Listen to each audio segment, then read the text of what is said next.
Welcome to In a Prosecco, the podcast that raises a glass to moms who are transitioning from empty nester into the next beautiful phase of life as a free bird. I'm your host, Bernie Slowey. I'm a mother of two sons who have grown and flown, and I'm also a former corporate executive, filmmaker, writer, speaker, and entrepreneur who has helped women transfer into their authentic selves to uncork their infinite sparkling possibilities. So whether you're sipping a Prosecco or your favorite beverage of choice, join me as we pop open today's message in a bottle.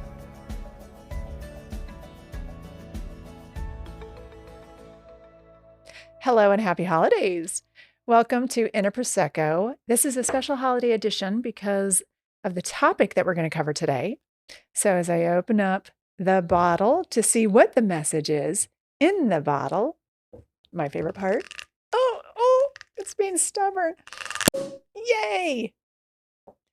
I actually, last night, put together a festive ice cube or ice ball for my Prosecco today, and it has a splash of cranberry that was frozen with rosemary to look like a Christmas tree, and then some pomegranates. So hopefully this pours and doesn't overpour. Oh, nice. Okay, so the effervescence, I'm hoping this floats, and in the meantime, it'll give me a little bit of cranberry as it's a festive beverage. Cheers to you. So, what is the truth serum revealing today? Let's see.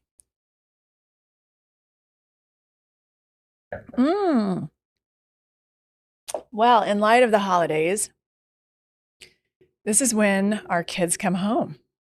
So, today's episode, the re-entry of our home, or our grown and flown when they come home. I've always wanted to be able to cover this because I definitely was the mom that was excited for the holiday traditions. Anytime that we would have Christmas come around, like we wanted to be able to celebrate it. It was a favorite holiday of mine growing up. And it was the one thing that the positive memories of being able to cherish and wanted to extend that kind of experience for my kids. And so we would throw parties and really dedicate like games for the kids to be able to, like, there was this saran wrap ball thing that you gift, or you actually wrap like small gifts and money or toys and candy and just keep wrapping the saran ball until it was huge. And then the kids would play so that they would roll the dice, and if they had doubles, they would have to, or it would transfer to the next person. Or it was the box game where you keep unwrapping the box with mittens, so it made it really difficult to unwrap. And so whoever got to the center got their main prize, and so there'd be probably like cash or something for them.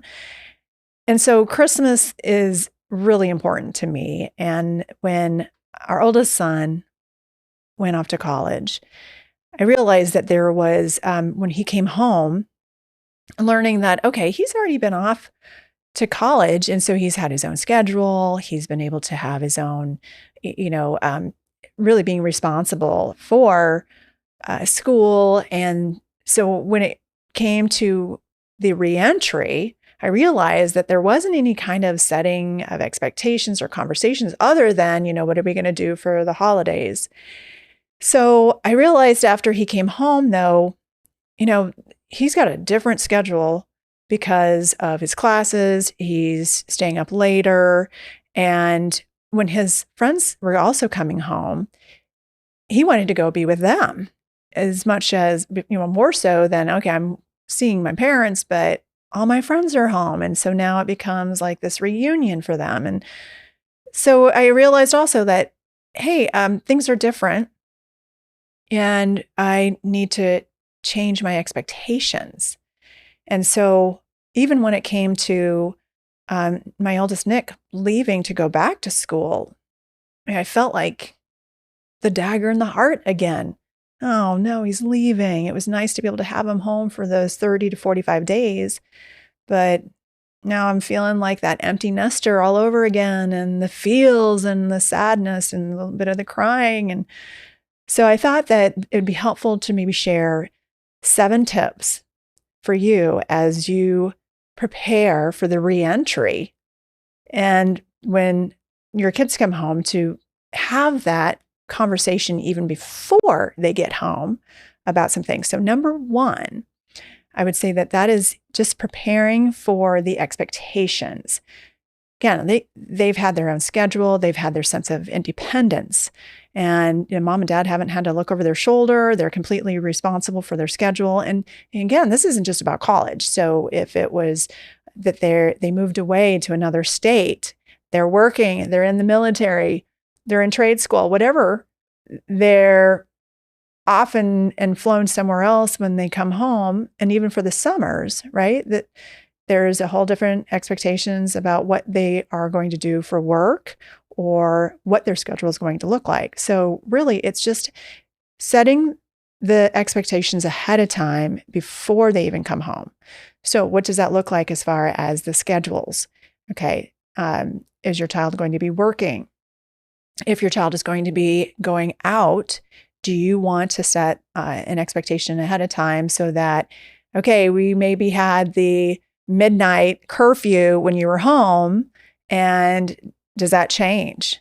And we didn't have the curfew conversation, but one of the things that was important for us is that, okay, now you're home and you were able to come and go as you wanted in the dorm.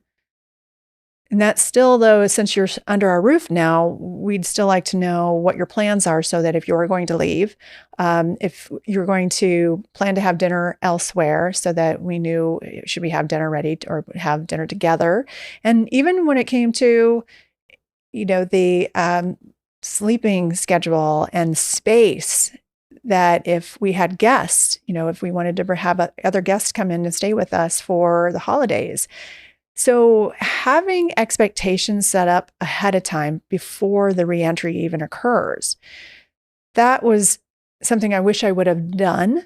And just to have that dialogue, because you've got your young adult and what is it that they would like to do, and so that you're not disappointed, because I thought, oh, I'm going to come home and I really want to see mom and dad and my friends. And I would say, and I'm guessing that both my kids would say, hey, it was just as important for them to reconnect with their childhood friends. And so just setting those expectations ahead of time so that you're not disappointed. Number 2, I would say embrace the change. Embrace the fact that you have a young adult who is responsible for making their own schedules. They're also probably going to come home with a different perspective. Having that independence also means that in the classroom, the new circle of friends, whatever the case may be, that, hey, maybe they're a little bit different when they come home, and that's wonderful. And maybe they're also not much different, and yet it seems different just because they've been away and they've had an opportunity to explore on their own. And, with new experiences come different opinions on life issues. Maybe they will surprise you with some things that they view differently now, or even some choices that they want to make for their future. So just embrace that, like really keep that dialogue open. And sometimes I think that's the beauty of really celebrating the independence that they have now, that it also means they're becoming their own person. So it's something to celebrate. The third thing for a tip, I would say, is navigating the reentry challenges.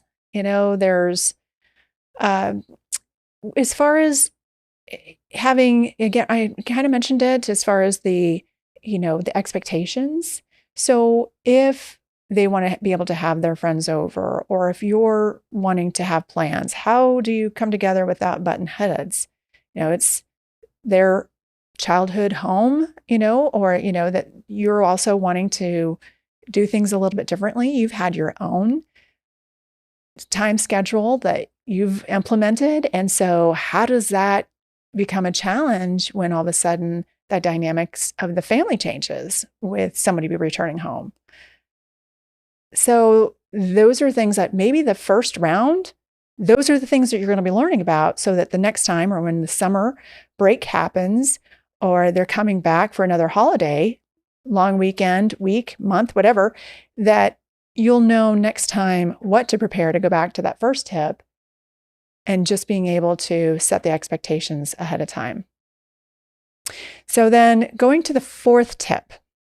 The fourth tip, as far as once you've been able to experience some of the dynamics change, then you know you're already thinking about, oh my gosh, it's only 5 days before they leave. They're going to be gone soon.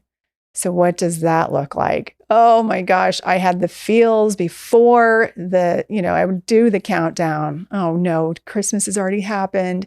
Now it's going to be New Year's, and sooner than later, time has flown and they're going to be leaving again. And I'm already starting to have that ache in my heart. So just realizing that once the departure happens again, yes, initially, it's probably going to have it's like that feeling of that strike to the heart one more time, but it gets easier.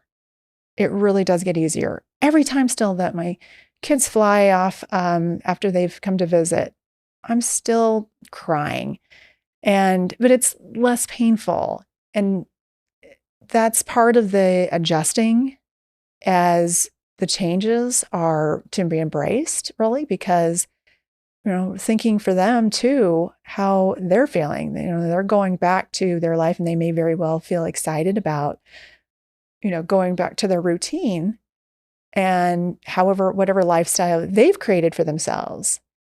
So, maybe the best thing then is to understand that another tip sort of really is like creating meaningful moments with new traditions, so that it's something to look forward to. So before the departure, adding another tip really that,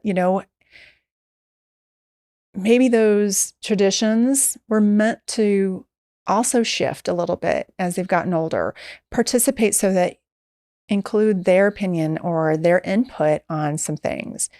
This round, after we moved to Florida, it was very different because we didn't have our network of friends and family that we were holding these Christmas traditions together.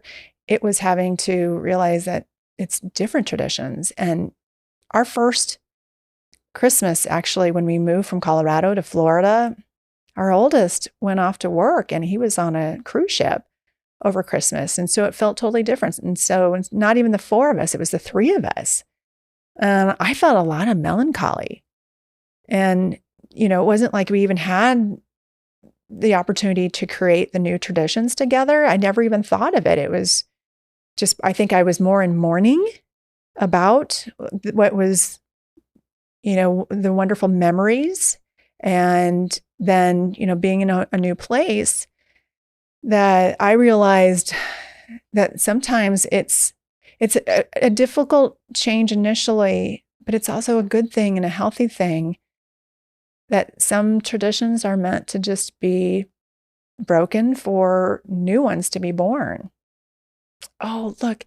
Oh, my ice cube has melted in my Prosecco and it's now really super pretty. I wish for listeners who can't see, but the viewers who are watching on YouTube, it's so cool. The effervescence has definitely made it even more festive in my glass. So I need to take a sip.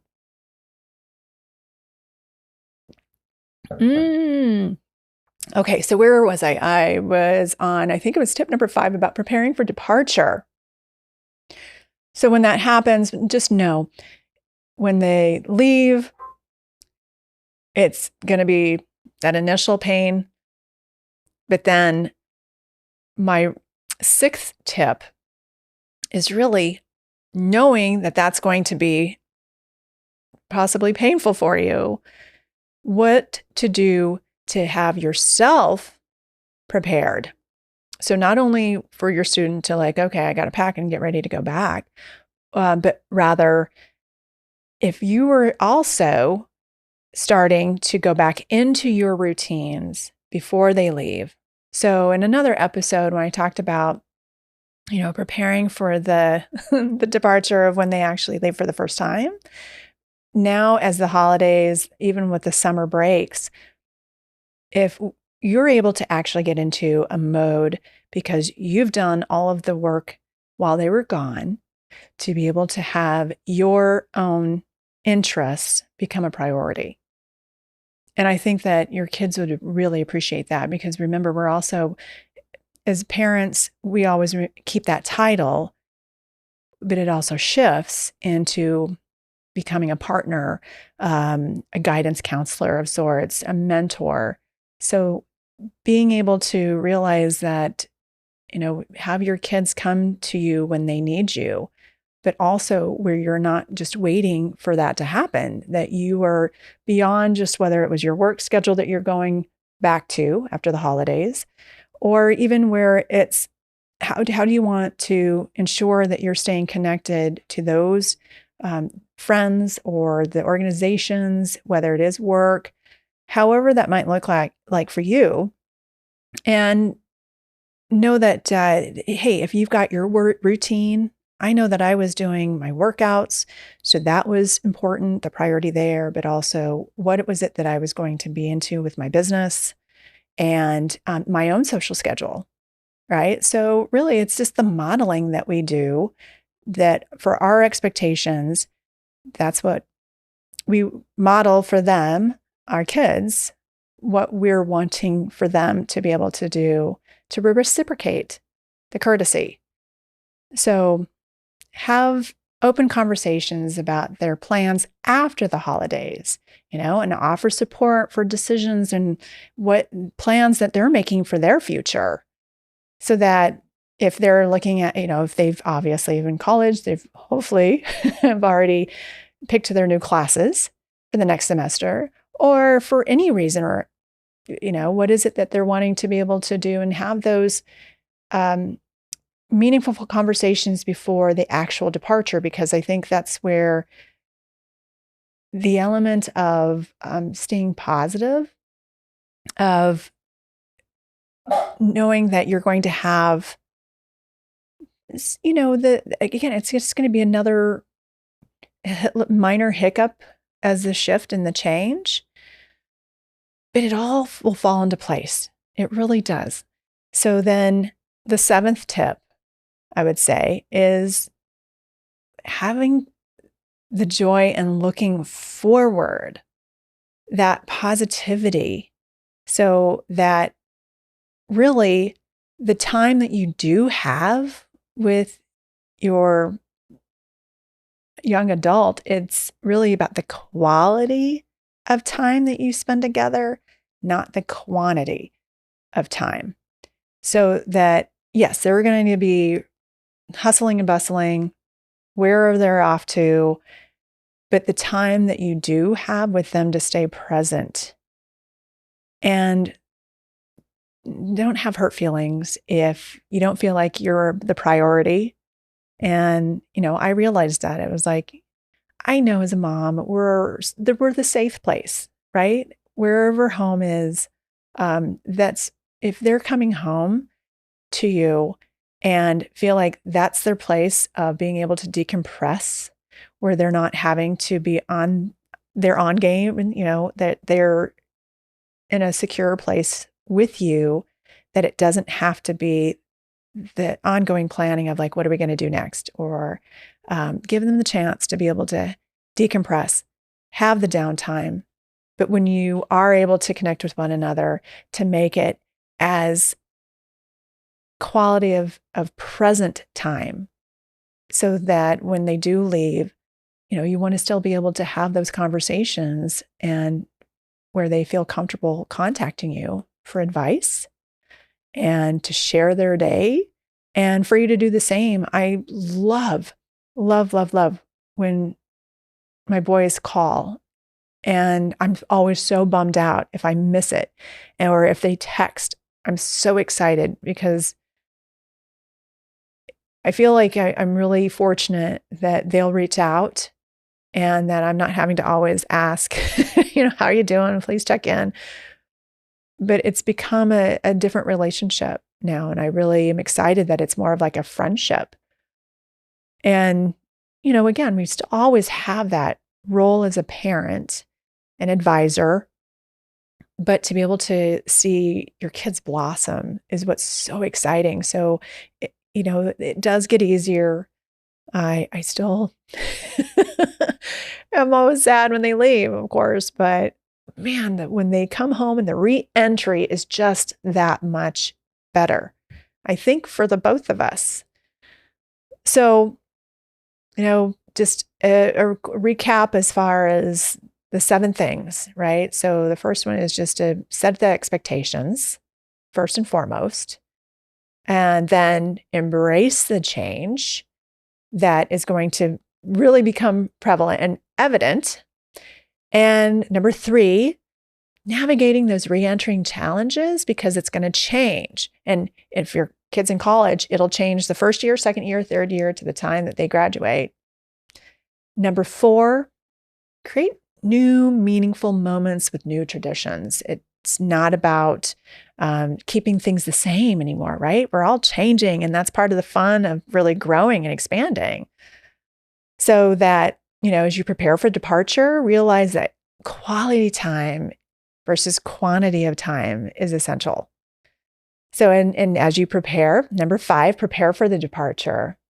Have those open conversations before they leave as far as, hey, I'd love to just connect with you at least weekly, and or whatever works for the both of you, and so that as tip number 6 comes around, when you're coping with the empty nest, like, wow, it's empty again, you've already prepared yourself so that you're right back into your own routine.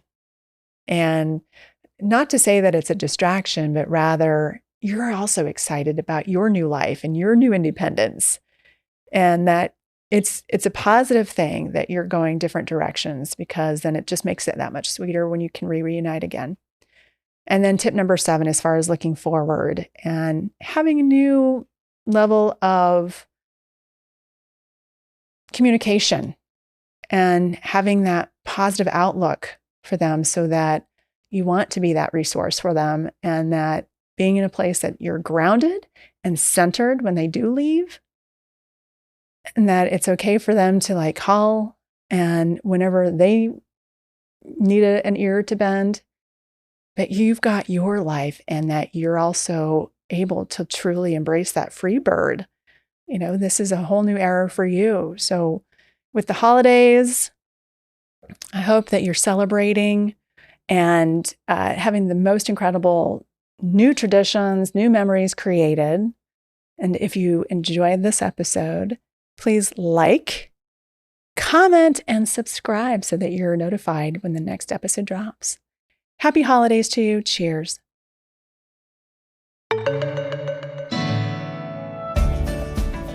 If you enjoyed this episode of In a Prosecco, be sure to subscribe so you're notified when a new episode is posted. Rate and review the show, and please do comment and share ideas for topics that are important to you.